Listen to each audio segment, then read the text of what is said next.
Welcome to the Evening Review. My name is Sukhane, and joining me in studio is Duminga Ndala, who is the leader of the Youth Command for the Landless People's Movement. Welcome to the Evening Review. Thank you, Khane. It's a pleasure being here. 33 years after independence, what do we make or what can we say of the state of the youth in Namibia? Phew, it's a very, very broad question. I think first of all, we need to recognize that yes, we have made a lot of strides in terms of young people really enrolling in secondary education and as well as going to university. But overall, when you have to look at youth empowerment, we are actually lagging behind. Just now we have seen how much a lot of young people are unemployed in the country. Last week, I think around about 2,000 young people had to scramble for 16 posts. It says a lot that we have not really done much to empower young people in the country. Number two, we have not really transformed the social status of young people in the country. Even though we have had a lot of influx of young people in the political space, but that has not really been impactful, because if we have to speak about results, we need to speak about how many young people are employed in various sectors in the country, how many young people are really owning natural resources. As of now, we have no data as to how many young people really own tourism concession or EPLs or something, and how many young people are really in debt in those sectors. So I think the state of the country when it comes to young people, we are still lagging behind and much needs to be done.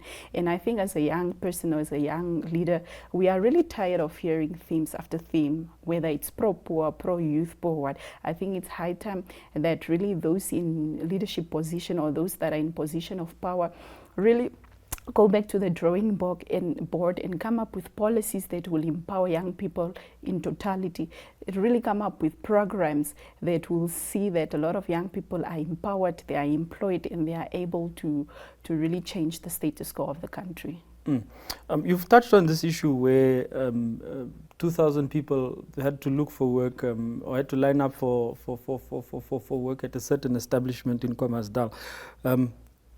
And that is an isolated incident, but if one shifts or if one takes a different look, there are similar such occurrences occurring across the country. Correct. And how concerning is this? We are in a crisis, OG. If I may put it this way, it's actually a humanitarian crisis. Not only the 16 posts, like you said. I think there was a post of a teacher somewhere in the north where around about 20,000 unemployed graduates actually had to go write a test just for for that one post. So it shows that we are in a crisis and that unemployment rate in the country is a ticking bomb. And if we do not do anything to solve that issue or to tackle the unemployment rate in the country, we are going to have what we call the youth revolt. Young people they are fed up, they are hungry, they are angry, they are going to go up in the street, take up arms and really demand what is rightfully theirs. Because I think our generation, we are not a privileged generation like this one. We have not really been empowered economically, and people in position of power keep on telling us that we need to be job creators as opposed to job seekers. And I think it's a genuine concern, but one really needs to look at the economic status of our country. And also one need to look at, have they created conducive policies and programs for one really to become a job creator as opposed to a job seeker. So I think we are in a crisis, and a youth revolt might happen anytime soon. I think a lot of young people are really fed up. They are fed up of being told that you need to wait. We are yet to solve the unemployment crisis, but I think it's high time that we they do something about it. You know, you need to look at this from this perspective, that it's just not about the economic perspective of it, but it's also the social impact of it. If we do not solve the high unemployment rate in the country, our young people are going to engage into prostitution, drug abuse, criminal activities and so forth. And that obviously has a social impact on the development of any nation. So what we are trying to avoid is not to have unproductive young people, but is really to have productive youth that will contribute to the GDP of the country. And you know, there's this notion of job. You mentioned it. Don't be job seekers, rather be job creators. Is there enough? Do you think that enough support is being given, to at least push youth in that direction to become enterprising, to create business? Are the mechanisms there in place for the youth to actually go out and do these things? Well, definitely not. If you have to look at our financial institution, they still ask for collateral. I mean, how does a 25-year-old, a 21-year-old get collateral from? Or maybe just a normal young person, especially if you have not been employed before in your lifetime. So where do you get collateral? So there is still much to be done in terms of accessing finances. So our financial institution needs to come on board and really discuss and deliberate as to how we are going to go forth if young people really want to access financing. Number two, we don't really have the necessary support from the line ministries, such as Ministry of Trade, perhaps, if you want to go into SME. Are they giving support in terms of machineries to these young people? Or perhaps the Ministry of Agriculture, are they giving the necessary support to youth in agriculture? No, there's nothing like that. Are they perhaps providing courses or programs to really equip and empower these young people? There's nothing like that. So I think much more really needs to be done to really empower young people for them to become job creators. And number three, the policies that are in place, are they conducive for young people to become job seekers? Job creators? Definitely not, because there are a lot of processes, a lot of red tape within the process. Even just to register a business, it takes so much for you to be a business owner. Look at NAMRA, look at what they are doing to our young people. Our young people are now subjected to be paying taxes, but they are not even doing a lot. And NAMRA is really cutting down, especially those young people that are in the space of order with me. You have seen what had happened last year. So I think the system is actually against youth empowerment, and we really need to look as to how we are going to go away with all these processes that are in place that are really preventing young people to be empowered in this country. There's always this notion, and you obviously represent the youth of following up an opposition political party, and there's always the complaint that opposition parties complain but do not offer solutions. As LPM Youth Command, I'm sure you've met, I'm sure you discussed these things. What are some of the suggestions that you think could be brought to the table to address issues around youth unemployment? A lot, obviously a lot. I think, just to answer the first part of your question, I think from the Landless People's Movement, from our part, we have launched what we call the Comprehensive Integrated Youth Development Strategy that really speaks as to how young people can access opportunities in the broader economy. With that being said, we have had a lot of discussions with institutions that really empower young people, such as the National Youth Council. We had a discussion with Ms. Sherenice Bush, really deliberating as to how we can empower young people. And what came out from the discussion, number one, was to really offer support to young people that are in SME development, number one. And number two was also to give machineries to young people that are in the agricultural sector, and to give them funding for them to really have some sort of startup capital. So I think one of the solutions that we have always brought forth as the LPM Youth Command element is to sort of, young people should be absorbed in the agricultural sector, meaning the Minister of Finance needs to pump in a lot of money within the agricultural sector, because there is a lot of potential, and if young people are absorbed into that sector, we will obviously address two things, which is job creation, number one, and number two, will address poverty, inequality, and also will become food secure. I think the other thing also, what we have done as the youth wing, is to sort of reach out to the Minister of Finance for them to really come up with what they call the Youth Development Fund that will be given to young people in the SME space, because of, like I mentioned earlier, that the issue of collateral is really preventing young people to access financing. So if we have this development youth fund, this will really help young people to access funding without them being subjected to have collateral. And then number three, the other thing that we've been really vocal on is to really give more emphasis on vocational training centers, because because if young people are trained into this space, if we develop their skills, this will increase competitiveness in the mainstream economy. So those are all the things that we have done as the youth wing. But obviously, because like you said, we are in the opposition side, at times people don't really intend to get what the opposition is saying, because there is politics at play, and a lot of people want to really take credit. But I think when it comes to really solving young people, we should not look at as to who proposed the idea, but we should look at the impact that will bring and how it will empower young people in the long run. The LPM, although not at national level, at least at local authority and at regional level, controls much of the South. Yes. To what extent these programs that you've spoken about, to what extent have you been able to implement them, and what has there been any sort of resistance from central government for you to be able to pursue these programs that you have at party level to take it down to grassroots level? Well, at local authority level, I think in terms of training young people in the agricultural sector, we have the local authorities that we are governing. We had a lot of poultry training, where really the local authorities have been supporting these young people. After the program, then they are given some sort of chickens that they can start on their own to do farming and so forth.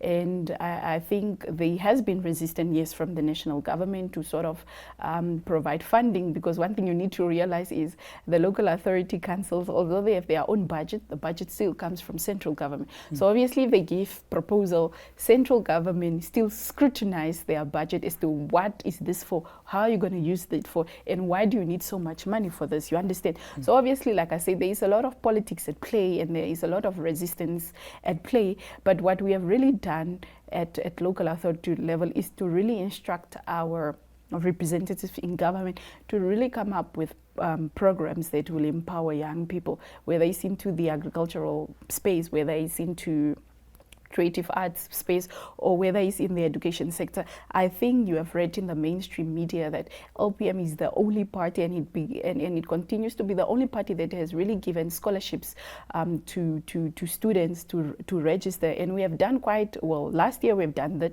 this year we've done that, and the number is increasing. So I think those are some of our policies that we are bringing forth as the youth wing.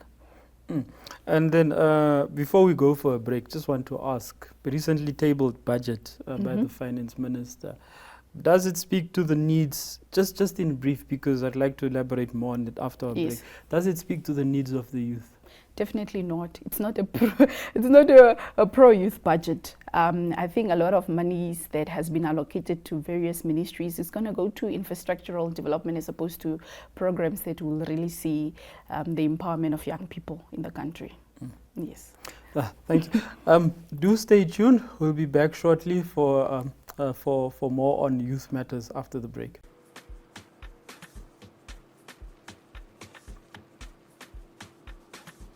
Please, put on your safety belt, sir. It's very important for your life. The seatbelt doesn't make me drive comfortably. Yes, that's better.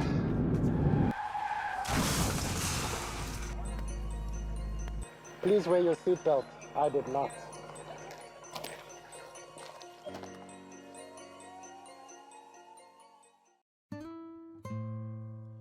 Ohole So Nice is an entertainment show brought to you by the youth for the youth, aimed at having more young people showcase their individual identities. Making a good impression does not come easy. The nerves and the natural way youth interact when it comes to dating, well, this has changed over the years. This is a dating show that allows individuals to participate and be their own true selves. Ohole So Nice focuses on blind date, talk about that, news, flex your style, and more. This show is broadcasted on NTV, 1up2.com, and on the MyZone Facebook platform. To share your experience or make your product or service part of Ohole So Nice, contact Zone at synergy.com.na.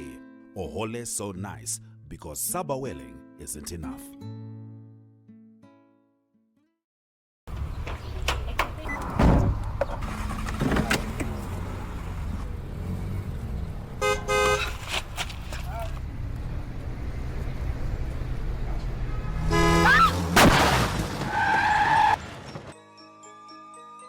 Please walk responsibly. I did not. Ma'am?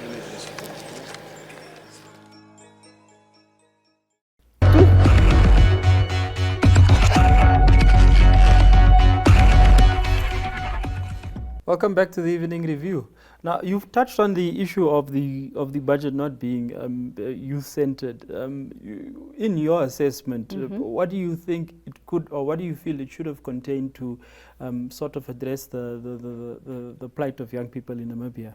Okay, I think number one, I think more funding should have been allocated to the youth ministry, and particularly when it comes to youth programs.